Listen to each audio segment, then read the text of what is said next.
Palavra da Verdade, a exposição bíblica com Hernandes Dias Lopes.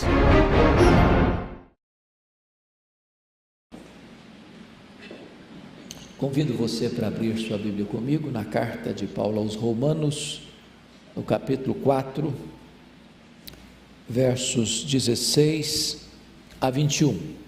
Romanos, capítulo 4, versos 16 a 21.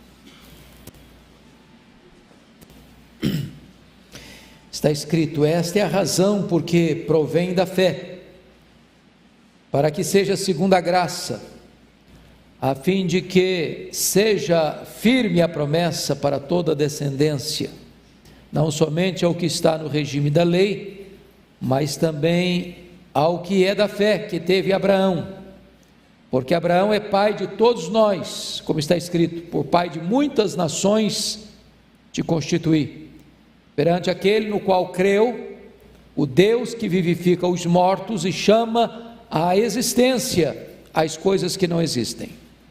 Abraão, esperando contra a esperança, creu, para vir a ser pai de muitas nações, segundo lhe foi ou lhe fora dito: assim será a tua descendência. E sem enfraquecer na fé, embora levasse em conta o seu próprio corpo amortecido, sendo já de 100 anos, e a idade avançada de Sara, não duvidou por incredulidade da promessa de Deus, mas pela fé se fortaleceu, dando glória a Deus, estando plenamente convicto de que Ele era poderoso para cumprir o que prometera. Eu queria pensar um pouco com vocês sobre o tema: tenha paciência, Deus está no controle. Tenha paciência, Deus está no controle. O livro de Provérbios diz que a paciência ou a esperança que se adia adoece o coração. Talvez uma das maiores dificuldades que você tem, e eu estou certo de que eu também, é com o problema da falta de paciência. Algumas coisas me deixam um pouco estressado. Uma fila enorme que parece que não anda, a hora está chegando, você tem outro compromisso, a coisa não acontece. Você tem um compromisso, o trânsito para, e você percebe: não vou chegar. Essas coisas deixam a gente estressados. Mas a paciência é um fruto do Espírito. E nós estamos vivendo uma geração de paciência curta, de nervos à flor da pele, de estresse total quase. O cantor popular traduz assim: bem, vamos embora, porque esperar não é saber. Quem sabe faz a hora, não espera acontecer. Nós estamos vivendo hoje, neste século 21, a época do imediatismo. Poucos de nós, no corre-corre da vida, a não ser num dia de feriado, ou uma noite que você sai para jantar, você quer ir num fast food, porque você não tem paciência de esperar, pedir, preparar a comida, o prato chegar e você então tomar uma refeição. É assim que nós vivemos hoje. Hoje eu quero tratar desse assunto com você numa perspectiva bíblica, porque tem muitas pessoas que se desesperam mesmo antes de esperar. Deixa eu lhe dar um exemplo de um relato que li, que machucou muito meu coração. Um médico cujo filho único tinha uma doença incurável. Depois de muito sofrimento do filho, aquele médico resolveu aplicar eutanásia no seu filho. Quando ele estava voltando do cemitério, depois de sepultar o filho, ele recebe um telegrama de um médico amigo, e esse telegrama dizia assim: acabamos de descobrir com sucesso o remédio, a vacina para a doença do seu filho. Bom, era tarde demais. Ele se desesperou antes de esperar. Há outras pessoas que vivem o próprio desespero, sem esperança. Penso eu que aquele homem retratado por Jesus lá em João capítulo 5, no tanque de Betesda, há 38 anos, deitado numa maca, paralítico, Jesus pergunta: você quer ser curado? Ele não disse nem que sim, nem que não. Só disse: não tem ninguém. Ou seja, minha esperança acabou. Eu não tenho mais nenhuma perspectiva de que minha vida seja mudada, de que meu destino será alterado, de que eu um dia possa andar. Para mim, acabou o meu projeto de vida. Tem muita gente assim, já jogou a toalha, já não espera mais nada, já se capitulou. Há outros que esperam até mesmo com segurança, louvado seja Deus, não importa a circunstância. E eu me lembro, ao ler a biografia de Dwight Lyman Moody, que quando ele estava nos últimos momentos de vida, longe de estar desesperado, como estava Voltaire quando morreu, aquele grande cético e ateu, que disse que o cristianismo seria banido da Europa, Moody disse o seguinte: afasta-se a terra, aproxima-se o céu, eu estou entrando na glória. É alguém que não tem nenhum desespero, mas tem uma esperança segura. Mas o texto que nós acabamos de ler fala daquele que espera contra a esperança. Contra a esperança. Notem vocês que ele foi chamado por Deus para ser o pai de uma grande nação. Ele tem 75 anos. Até os 86 a promessa não tinha se cumprido. Arranja um bebê de proveta, mas não era o projeto de Deus. Uma barriga de aluguel, mas não era o projeto de Deus. E ele está com 99 anos, e Deus diz agora eu vou mudar seu nome de Abrão, grande pai, para Abraão, pai de muitas nações.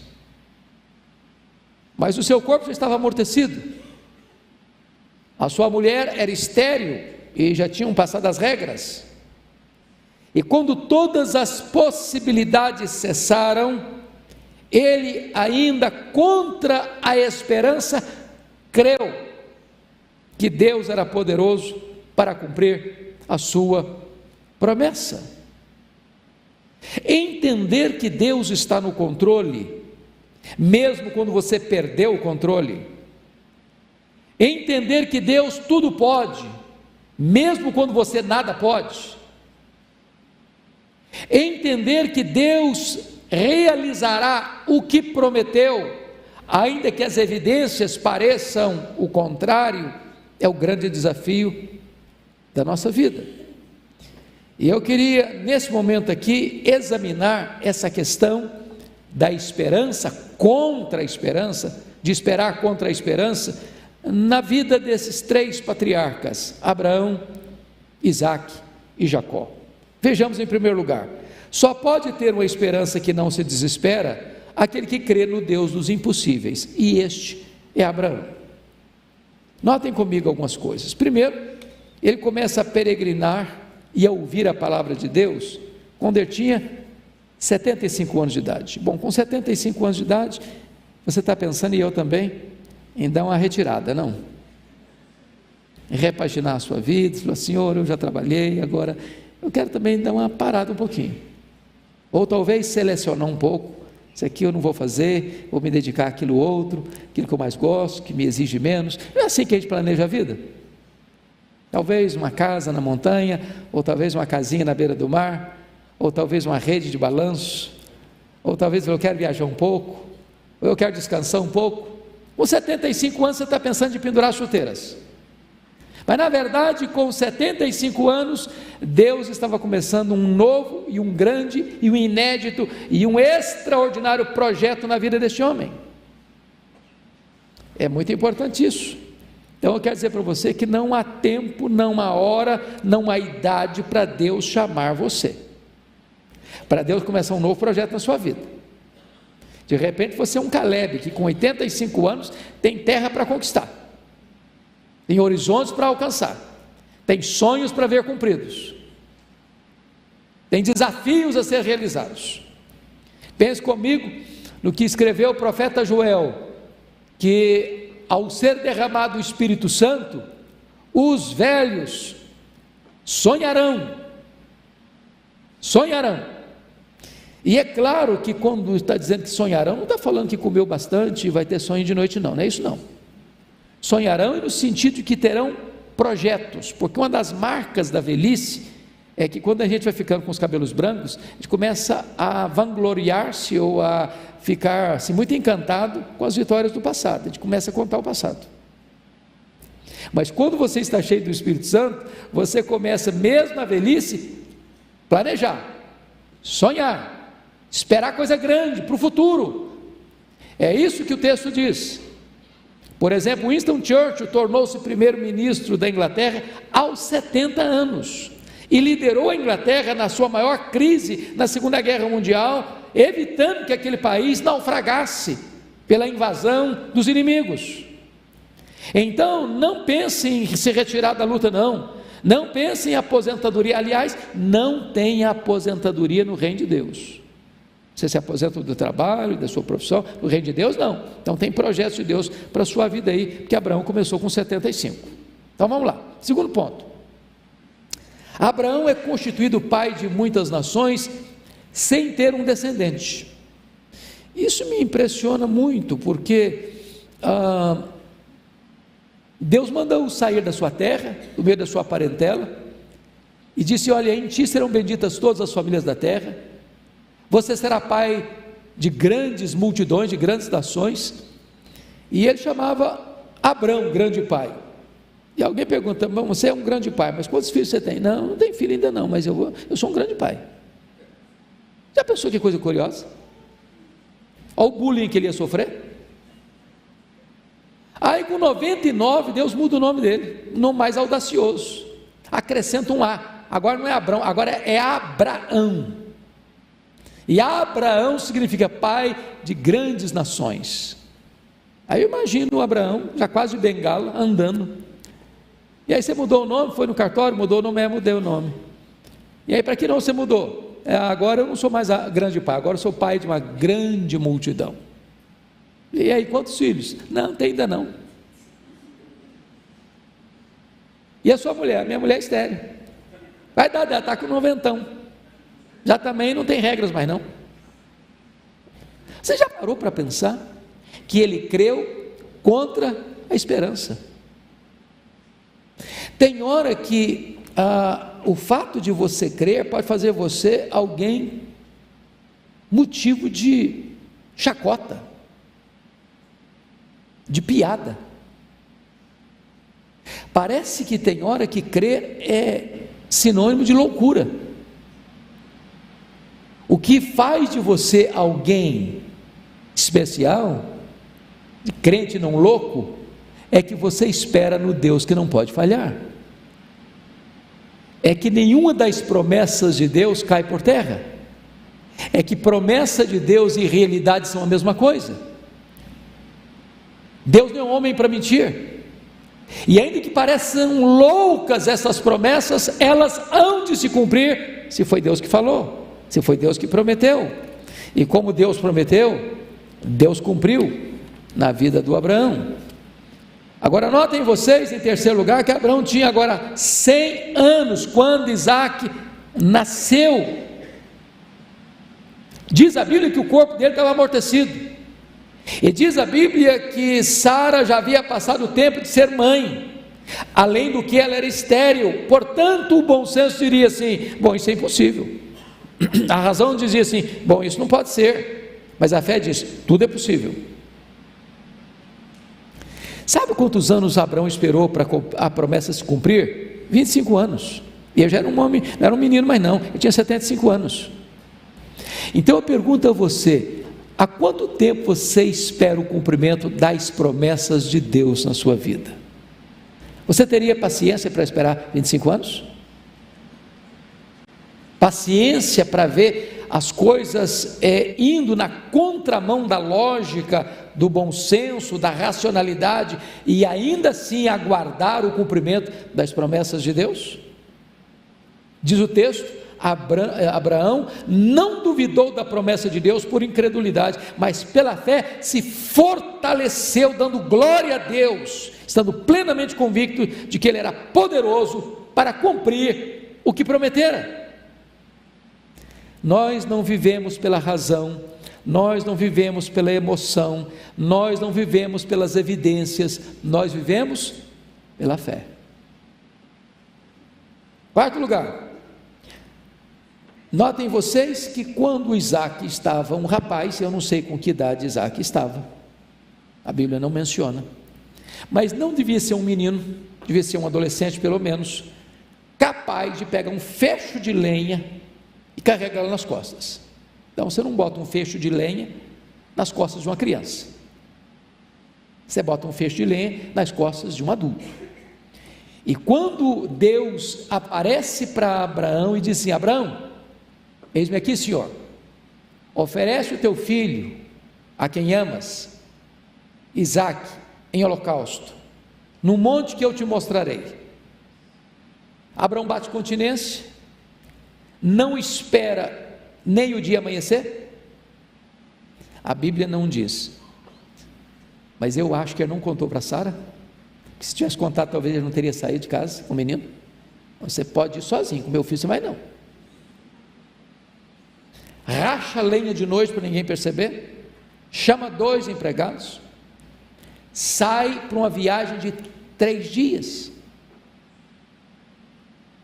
Imagine você, o Isaac fazendo uma viagem, naquela época era uma viagem, todo feliz com seu pai, pulando de alegria, uma aventura nova, lugares novos, e o coração do pai lá dentro pulsando forte: eu estou indo sacrificar o meu filho.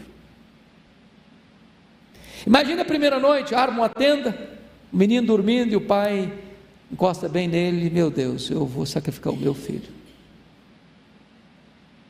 Segundo dia, uma caminhada longa, para um pouquinho para descansar, e chega à tarde, arma uma tenda para dormir. Abraão olha para o menino, talvez dê um beijo no rosto dele: eu estou indo sacrificar o meu filho.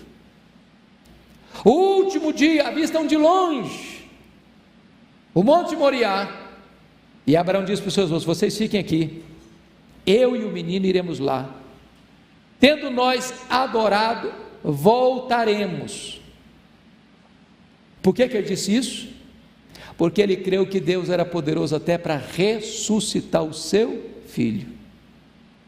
E o menino pergunta: papai, aqui está o cutelo, aqui está o fogo, aqui está a lenha, mas onde está o cordeiro para o sacrifício? Ele responde: Deus proverá para si, meu filho, o cordeiro para o sacrifício. Este homem tem a paciência e a confiança de crer que Deus não iria frustrar a sua promessa de que ele seria o pai de uma grande nação. E Deus já te diz: não vai ser por meio de Ismael não, vai ser por meio de Isaque. Teremos nós essa coragem? Teremos nós essa fé? Creu e se fortaleceu? Agora notem vocês que Deus está nos dando aqui uma lição, que nós podemos esperar contra a esperança, se nós estamos crendo no Deus dos impossíveis. Eu não sei o que é uma causa difícil na sua vida, o impossível na sua vida, na sua família, com seus filhos, com seu casamento, com as coisas que você aguarda de Deus, mas estou dizendo para você que Deus pode o impossível dos homens. Segunda coisa que eu chamo a sua atenção é que só pode ter uma esperança que não se desespera aquele que descansa na providência divina. Eu quero falar um pouquinho sobre Isaac agora. Primeira coisa que me impressiona em Isaac é que Isaac casou com 40 anos com Rebeca e esperou 20 anos o nascimento dos filhos. Diz a Bíblia que ela era estéril, sua mulher. Você já orou 20 anos por uma causa? Porque o texto é muito curto, mas imagine você quantas noites Isaac lá deitado com a sua mulher, diz: Deus, o Senhor podia abrir o ventre dela, Senhor, o Senhor podia curar a minha mulher, oh meu Deus, o Senhor podia fazer um milagre. E ele ora hoje, ele ora a semana que vem, ele ora o mês que vem, ele ora o ano que vem, ele ora um ano, ele ora 5 anos, ele ora 10 anos, ele ora 15 anos, ele ora 19 anos, ele ora 20 anos. Você tem essa paciência? Você tem essa perseverança? Há quanto tempo você ora para Deus fazer um milagre na sua vida, na sua casa, na sua família? Você tem perseverado em oração? Mas pense comigo em outra cena. Isaac teve a paciência de resolver conflitos com os filisteus. Você se lembra disso? Isaac era um homem muito próspero, ele prosperou no deserto. A Bíblia diz que ele semeou no deserto e ele colheu a 100 por um. Isso produziu invejas, porque ele cavava um poço e dava água, aí vinham os filisteus por inveja, enterravam, jogava terra e parava de brotar água. Ele ia para frente, cavava outro poço e os filisteus iam lá, enterravam os poços e parava de jogar água. Ele ia para frente, cavava outros poços e eles iam enterrar os poços, e ele não brigava. Ele ia para frente, cavava novos poços. Então vou fazer uma pergunta: você é daquele tipo de gente que não mexe com você não? Não mexe com seus direitos não? Você vira um leão, vira uma onça. Daquele tipo de gente que diz assim: é melhor passar por cima do meu cadáver do que passar por cima dos meus direitos. Você tem a paciência de preferir sofrer o dano do que brigar? Abrir mão de seus direitos, sabendo que Deus é quem está no controle da sua vida? De experimentar o que Provérbios diz: quando você tem essa capacidade de perdoar, Deus transforma seus inimigos em amigos. E os filisteus tiveram que voltar a este homem Isaac e reconhecer que ele era o abençoado de Deus, e resolveram fazer aliança com ele, porque perceberam que não adiantava brigar com esse homem, porque quanto mais brigavam com ele, mais adiante ele ia, mais bênção ele fluía da parte de Deus. Você tem essa paciência de abrir mão de direitos seus? Mas pense um pouquinho mais em Isaac comigo. Isaac esperou 20 anos para que Jacó voltasse para casa. Você se lembra que o Jacó saiu de casa brigado.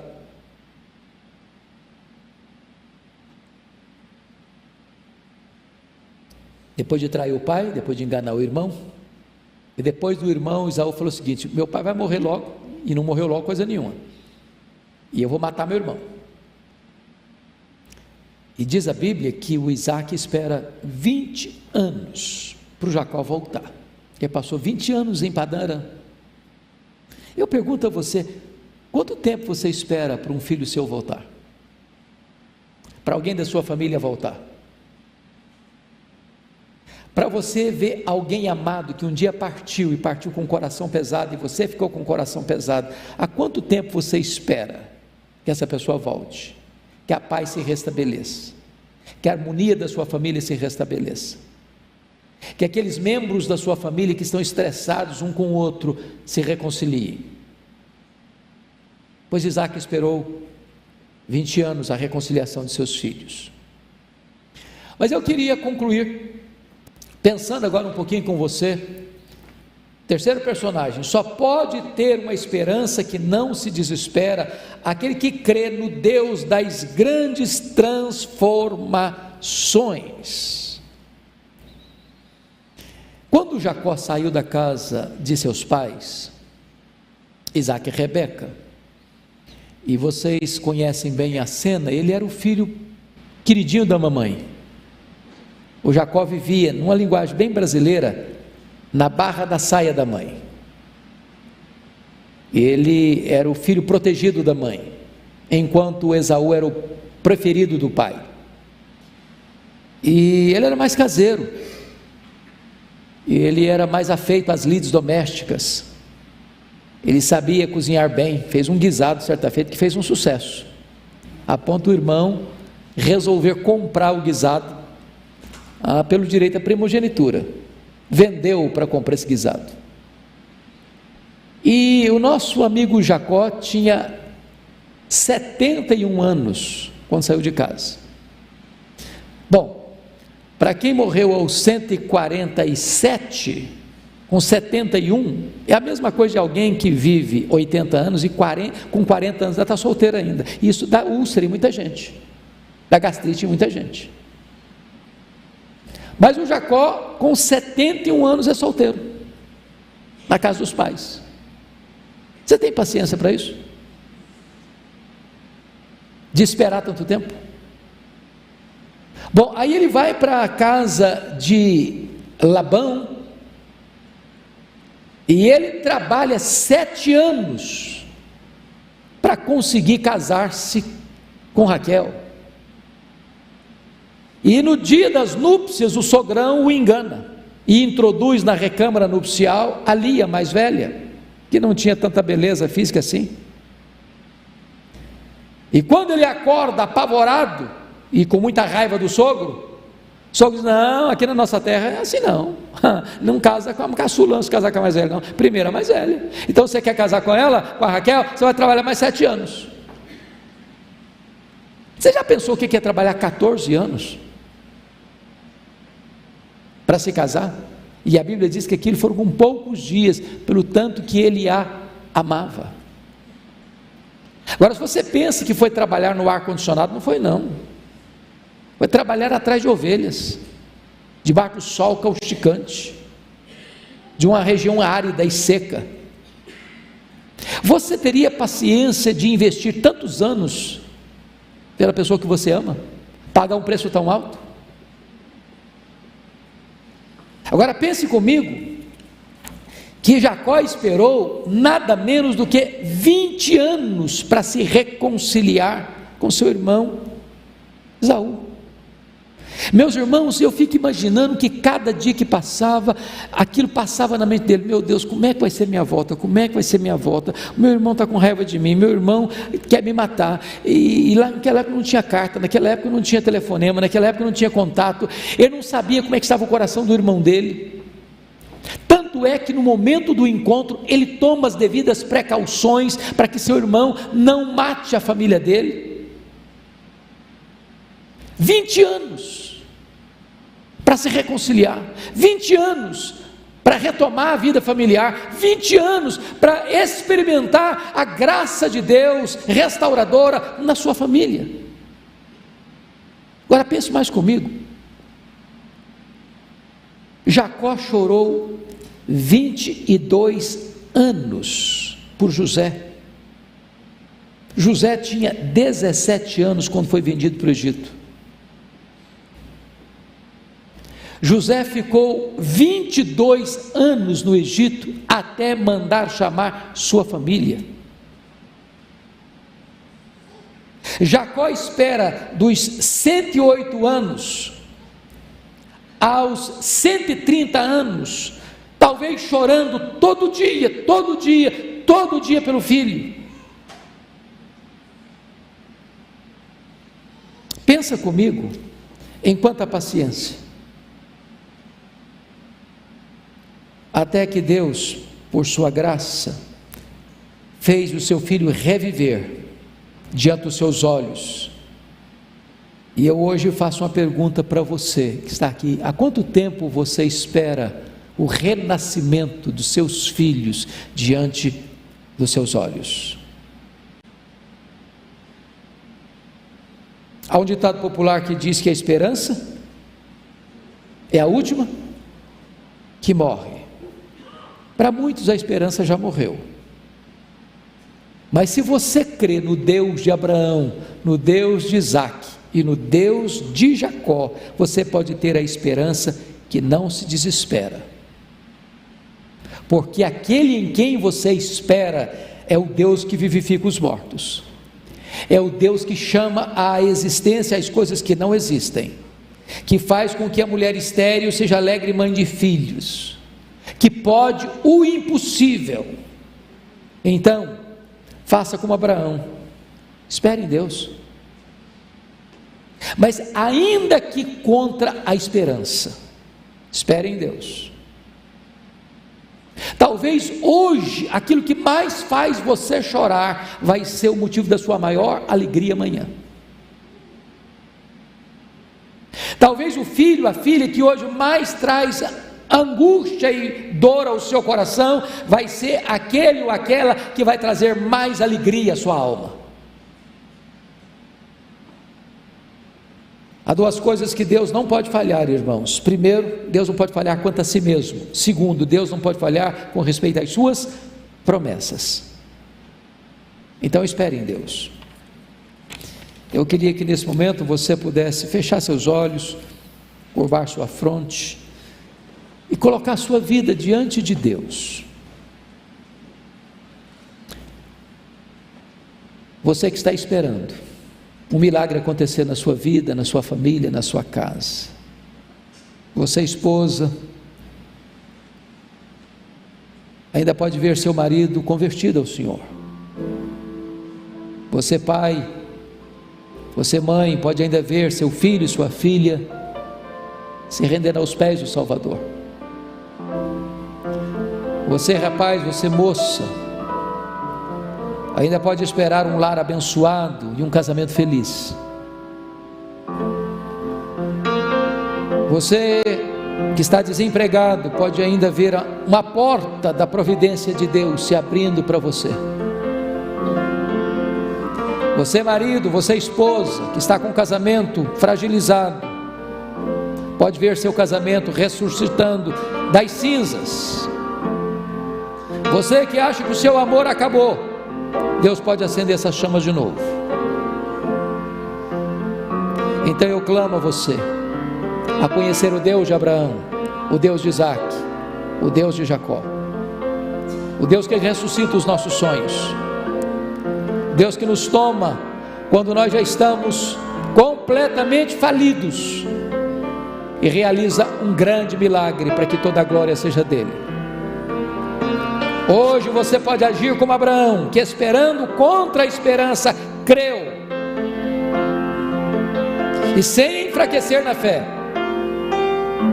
embora levasse em conta o seu próprio corpo amortecido, sendo já de 100 anos e a idade avançada de sua mulher, não duvidou por incredulidade da promessa de Deus, mas pela fé se fortaleceu, dando glória a Deus.